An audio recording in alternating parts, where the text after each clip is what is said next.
The vintage race car that was never supposed to win. Picture this, a race car built in a backyard garage for less than $1,500, wearing Whitewall tires from a Chrysler wagon, going up against million-dollar factory racing teams from Ferrari, Jaguar, and Maserati. The experts said it didn't stand a chance. The car looked like it belonged in a junkyard, not on a professional racetrack. But what happened next would become one of the greatest underdog stories in motorsport history.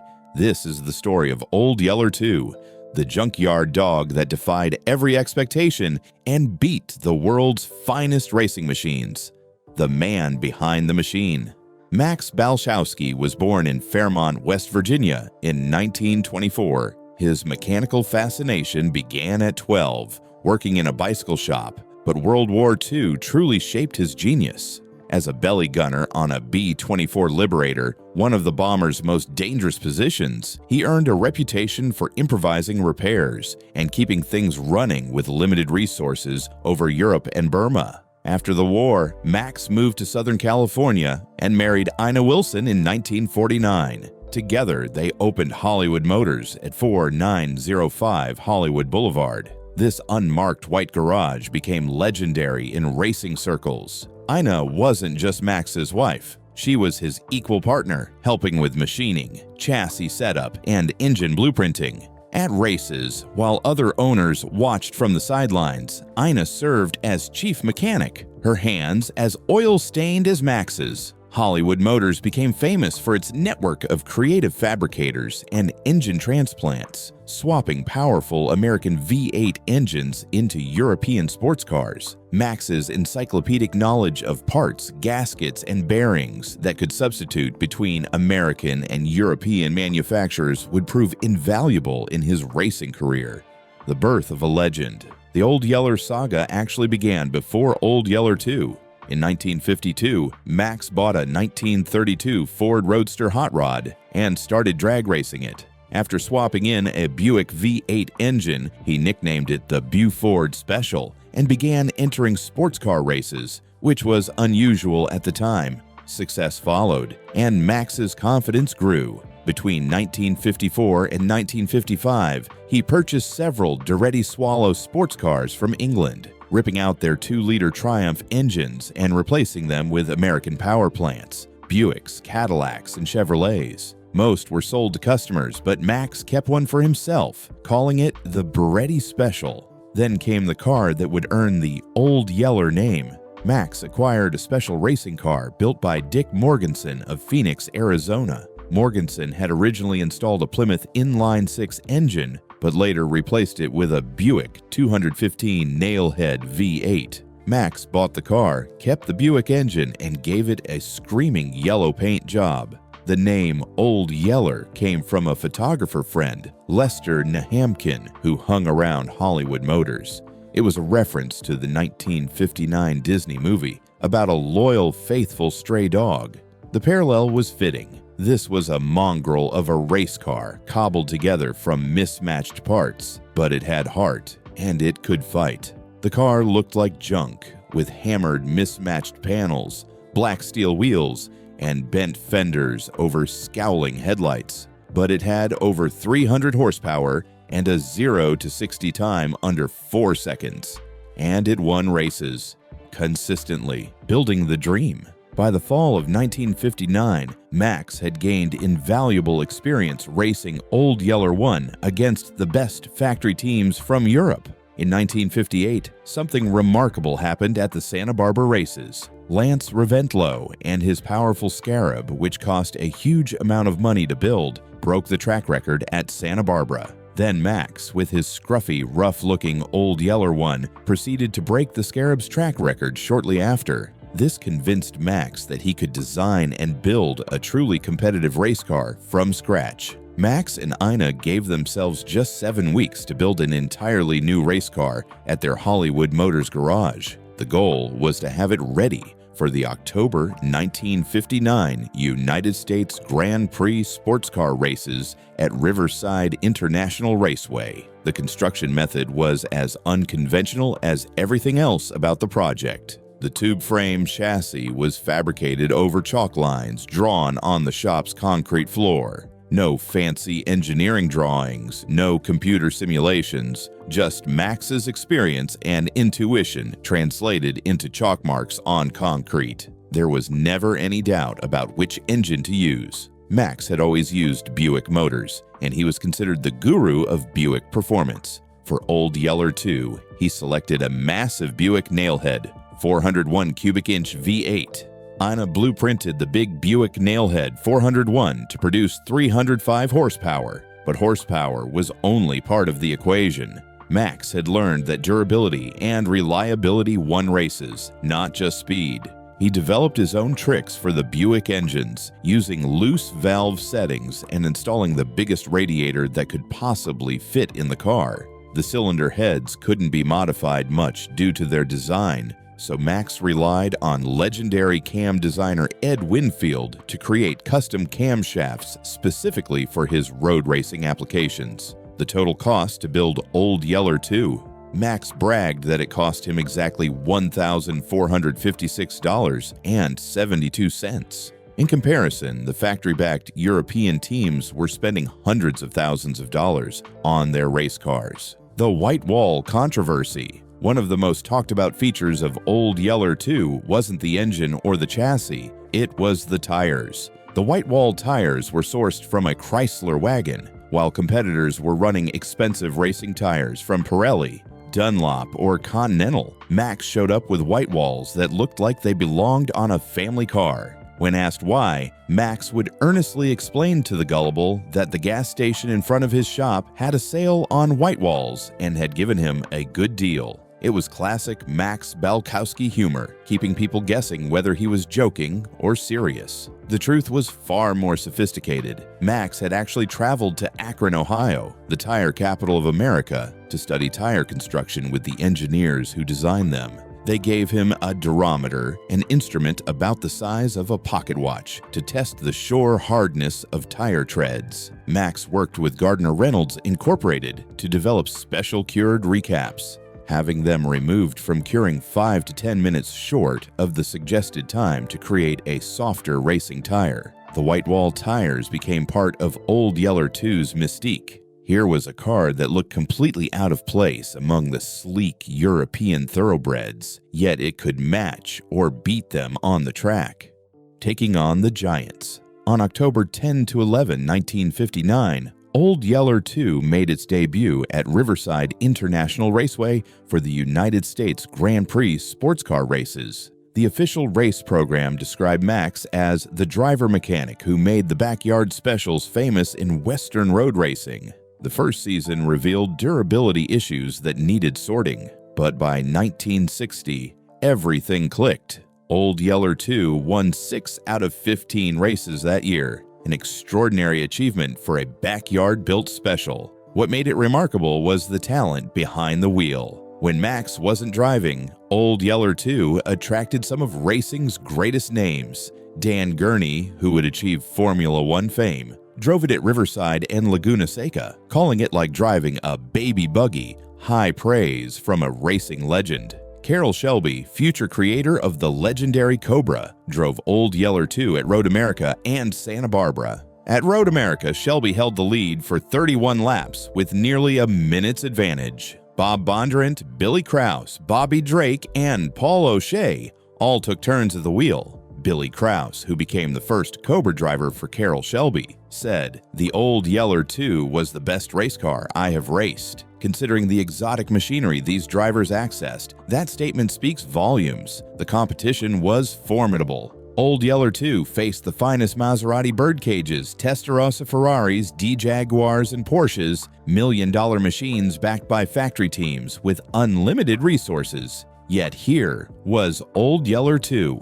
A car Max and Ina literally drove to the races because they didn't own a trailer. The car would arrive, beat the competition, then drive home on public roads. What made it special was its street-friendly nature. Clutch engagement so smooth it handled crowded traffic with ease, yet could dominate on the track moments later. This duality perfectly captured Max's philosophy: build something reliable enough for daily use, fast enough to win races. The secret to success. How did a $1,500 backyard special compete with factory racing teams? The answer lay in Max's philosophy and approach to engineering. First, Max understood that racing wasn't just about raw speed. It was about finishing races. While the exotic European cars were faster in a straight line, they were also fragile and prone to mechanical failures. Max built Old Yeller 2 to be bulletproof. He used oversized, reliable components that could withstand the punishment of racing lap after lap. Second, Max was a master of weight distribution and handling. While others obsessed over exotic materials and complex suspension systems, Max kept things simple and functional. He used Buick drum brakes at all four corners when disc brakes were becoming fashionable because he knew the Buick units were reliable and provided adequate stopping power. He ran plain 16-inch steel wheels instead of expensive lightweight alloy wheels, accepting a small weight penalty for the sake of durability and cost. Third, Max had an uncanny ability to set up a car for specific drivers and conditions. With the torquey Buick engine, Max was always careful to select drivers who used a relaxed hand when shifting to protect the 4-speed Jaguar transmission that could have been a weak link. Max's pit equipment consisted of just a jack and a small snap-on toolbox with carefully selected tools. While factory teams arrived with trucks full of spare parts and equipment, Max brought only what was absolutely necessary. He knew every bolt, every component of his car, and could diagnose and fix problems faster than teams with 10 times the resources. Perhaps most importantly, Max constantly innovated and learned. He studied tire technology in Akron. He consulted with the best minds in racing, like Ken Miles and Ed Winfield. He tested and experimented constantly, always looking for that edge that would make the difference on race day. The blue-collar hero. Old Yeller 2 became a blue-collar crowd favorite because of its apparent underdog appearance, when, in fact, it was equal in performance to the finest from Europe. Spectators loved seeing this rough, yellow mongrel of a car lined up next to pristine, gorgeous Ferraris and Maseratis. It represented the American dream, hard work, ingenuity, and determination triumphing over unlimited wealth and privilege. The car raced from December 1959 until 1974, an extraordinarily long career for a race car. For a race car, racing for nearly 2 decades is an eternity. Most race cars are outdated within a few years as technology advances, but Old Yeller 2 remained competitive because its fundamental design was sound, and Max kept updating and improving it. During this time, Max and Ina shifted some of their focus to the film industry. Max became a sought-after automotive technical advisor and stunt driver. He worked on 3 Elvis movies, kept Herbie the Volkswagen Beetle running in Disney's The Love Bug, handled the Dodge Challengers in Vanishing Point, and most famously, set up the Ford Mustang and Dodge Charger for the legendary chase scene in Bullitt with Steve McQueen.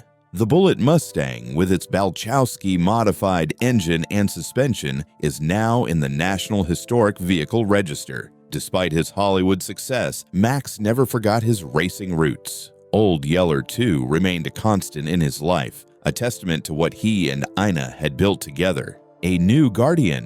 In 1974, after one final Sports Car Club of America regional race in California, Old Yeller 2 was retired. The car languished in a backyard in Fresno for several years until David Gibb discovered it in the mid-1970s and began a restoration, bringing it back to its original configuration.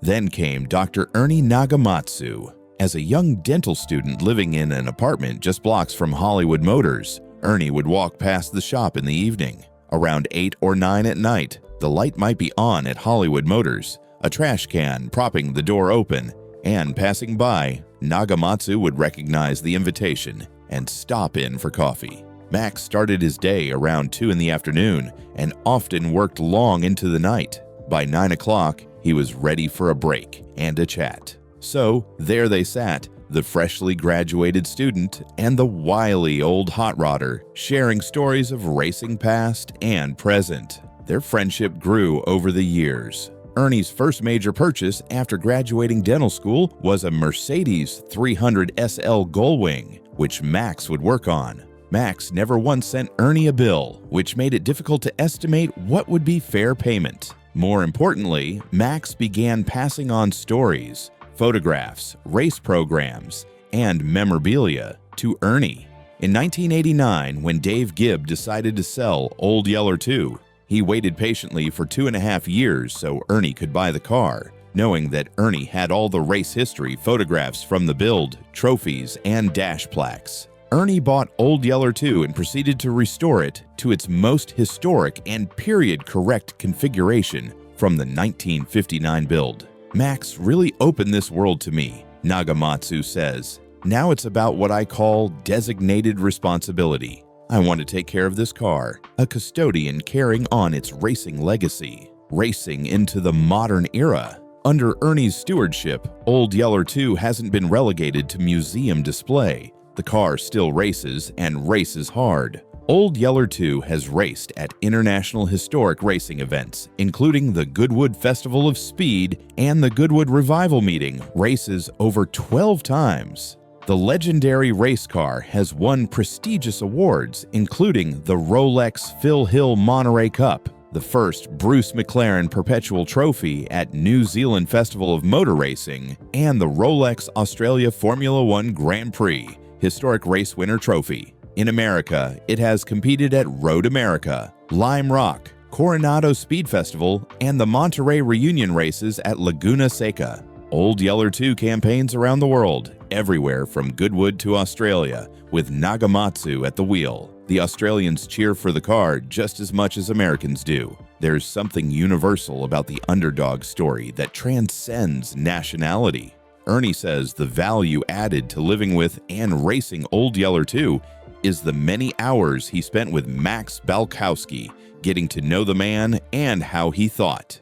It's fast, fun, very reliable, and thanks to Max, it's the least expensive race car to maintain I've ever owned. That last comment is particularly telling. Here's a car that races against multi-million-dollar historic racing machines, yet it remains affordable to maintain because Max designed it that way from the beginning. Practicality and durability were built into its DNA. Ernie describes himself simply, "I'm simply this era's guardian of history.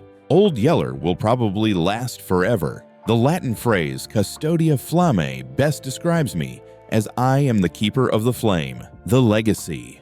The story of Old Yeller 2 resonates because it challenges our assumptions about what it takes to succeed at the highest level. We're taught that you need the best equipment, unlimited resources, and factory backing to win. Old Yeller 2 proved that intelligence, determination, and ingenuity could triumph over unlimited budgets. Max Balchowsky wasn't a trained engineer. He didn't have access to wind tunnels or computer simulations. He didn't have a team of specialists or a corporate sponsor. What he had was an intimate understanding of mechanical systems, years of hands-on experience, a willingness to learn and innovate, and a partner in Ina who was his equal in skill and determination.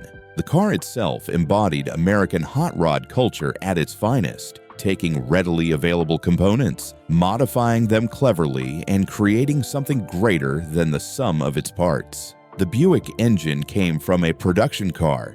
The transmission was from a Jaguar. The tires came from a Chrysler wagon. Yet when assembled by someone who understood what they were doing, these ordinary parts created an extraordinary machine.